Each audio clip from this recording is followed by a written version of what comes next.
bahwa Nabi Ibrahim pernah berkata, "Ya Allah, jika Engkau titipkan kami anak, maka kami salah satunya menjadi kekasihmu, kami akan bertakwa setakwa-takwanya." Di situ Nabi Ibrahim berkata, ternyata Allah meminta janji Nabi Ibrahim. Ternyata Allah menginginkan, mana janji kamu Ibrahim? Jika memang kamu benar mencintai aku, jika memang kamu benar bertakwa kepada aku, sekarang aku minta sembelih itu anak kamu.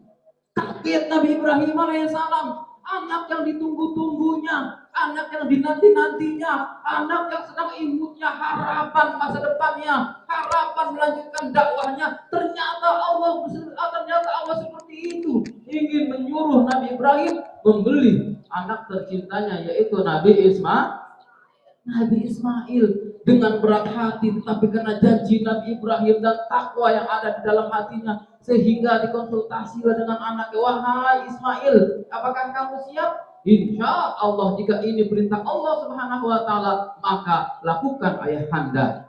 Dan di saat itu juga dilakukanlah penyembelihan Nabi Ibrahim, penyembelihan Nabi Ismail. Setelah dibawa ke bukit yang paling tinggi, mau disembelih, ternyata saat itu sekejap tanpa disadari yang disembelih adalah seekor domba. Dan di situ Nabi Ibrahim terkejut. Di situ Nabi Ibrahim melotot, melahap, dan di situ Nabi Ibrahim langsung bertakbir setakbir-takbirnya. Takbir sekuat-kuatnya, Allahu Akbar, Allahu Akbar, Allahu Akbar, la ilaha illallah, wallahu akbar, Allahu Akbar, walillah ilham. Itulah terjadinya takbir. Dari gunung sampai ke rumah Nabi Ibrahim dan Nabi Ismail selalu mengumandangkan takbir, takbir, takbir, takbir. Sampailah ke depan rumah istrinya, yaitu Siti Hajar. Setelah sampai di depan rumah istrinya, Siti Hajar keluar, "Kenapa? Bapak itu kenapa? Ayah itu takbir sekuat-kuatnya." Terus lihat Siti Hajar, Siti Sarah melihat ternyata anaknya tidak jadi disembelih. Ikut pula Siti Hajar dan Siti Sarah bertakbir, Allahu Akbar, Allahu Akbar, Allahu Akbar, la ilaha illallah, wallahu akbar, Allahu Akbar, walillah ilham.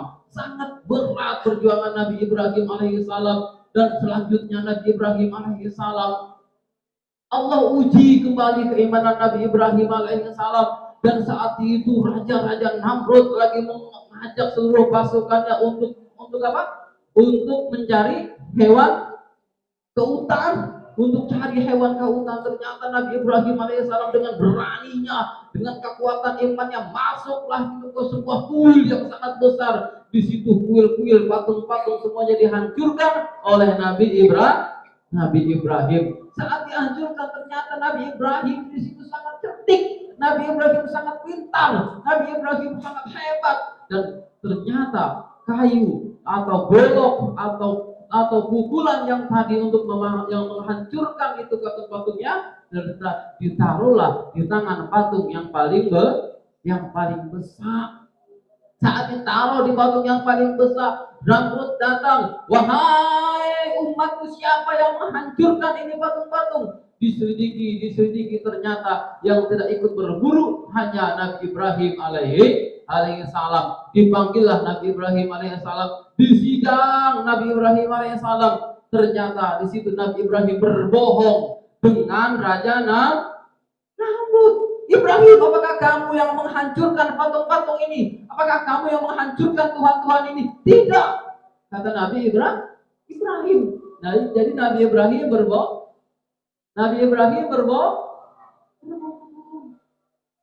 Itu Nabi.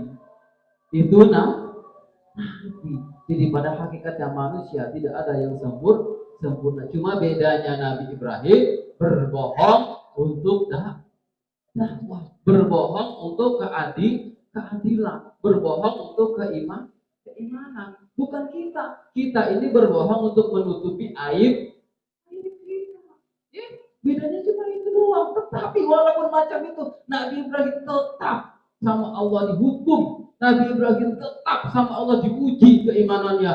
Aturan Nabi Ibrahim selesai pas saat diinterogasi dengan Raja Namrud. Tetapi dengan Nabi Ibrahim berbohong, ternyata Nabi Ibrahim langsung mau dibakar. Saat Nabi Ibrahim mau dibakar, disiapkan itu kayu-kayu bakar. Pas disiapin kayu-kayu bakar, ternyata Nabi Ibrahim dibakar selama 40 hari, 40 malam, bukannya 1 jam, bukannya 2 jam, dibakar selama 40 hari, 40 malam. Semua hamba ciptaan Allah datang, dari burung pipit datang, dari onta datang, burung walet datang, semua malaikat datang, semua orang-orang, semua ciptaan Allah datang, semua tumbuhan datang menawarkan kepada Nabi Ibrahim, wahai Ibrahim, apa yang harus aku bantu untuk menyelamatkan kamu? Kata burung pipit, lah tidak usah, aku gak butuh pertolongan kamu. Pohon datang, wahai Ibrahim, kasih Allah, apa yang harus aku bantu untuk menyelamatkan kamu? Gak usah pohon. Kata Nabi Ibrahim, apa jadi yang harus aku bantu? Tidak, aku hanya butuh hasbiyallah, la ilaha illallah. Aku hanya butuh pertolongan Allah. Sampai malaikat datang, wahai Ibrahim, apa yang kamu kendak hari ini akan aku bicarakan sama Allah, akan aku mintakan sama Allah biar dihanguskan ini kerajaan Namrud. Tapi kata Nabi Ibrahim, jangan wahai malaikat, biarin aja, aku nggak apa-apa di sini. Aku hanya minta pertolongan dari Allah Subhanahu wa Ta'ala. Dan di saat itu juga selama 40 hari 40 malam, Nabi Ibrahim merasakan di dalam api itu terasa dingin. Itulah pertolongan Allah Subhanahu wa Ta'ala. Jadi pesan yang ingin kami sampaikan kepada anak-anakku semuanya yang dimuliakan Allah Subhanahu wa Ta'ala, putra maupun putri, satu yang perlu kita tanamkan di dalam hati kita, kalimat tauhid tancapkan ke dalam hati kita, takwa besarkan, jangan bersandar kepada siapapun. Hidup ini tidak akan sempurna kalau kita bersandar kepada siapapun. Sandaran kita cukup Allah. Contoh Nabi Ibrahim, tawaran datang bukan hanya dari manusia, tawaran datang bukan hanya dari orang yang paling hebat, tetapi tawaran datang dari malaikat tetap ditolak sama Nabi Ibrahim alaihi salam. Kenapa? Karena sandaran Nabi Ibrahim adalah Allah Subhanahu wa Ta'ala. Jadi apapun resiko ke depan yang kita jalani nanti saat kita berjuang, semuanya kita korbankan untuk agama Allah. Jiwa, raga kita korbankan, pikiran, tenaga kita korbankan, tahan ngantuknya, tahan nafsunya, korbankan untuk agama Allah Subhanahu wa Ta'ala. Jika itu masuk ke dalam hati kita, maka sesungguhnya Allah yang akan mengangkat derajat kita, Allah yang akan memuliakan kita. Jadi pada akhirnya kami pun secara pribadi dan seluruhnya kepada santri-santri pondok pesantren Hifdzul Quran ayahanda juga ya, Bapak, Mama, saya mohon maaf lahir dan batin. Insyaallah kita akan ketemu nanti di lebaran Idul Adha tahun depan lagi, sampai kita umur kita panjang insyaallah. Walaupun nanti ada batas usia kita, tetapi dakwah kita tidak akan mati. Kira-kira itu. Sebelum saya tutup, nanti insyaallah sholat Idul Adha ini akan diimami oleh akan dipimpin khotibnya oleh Abah Halimi Al-Bantani.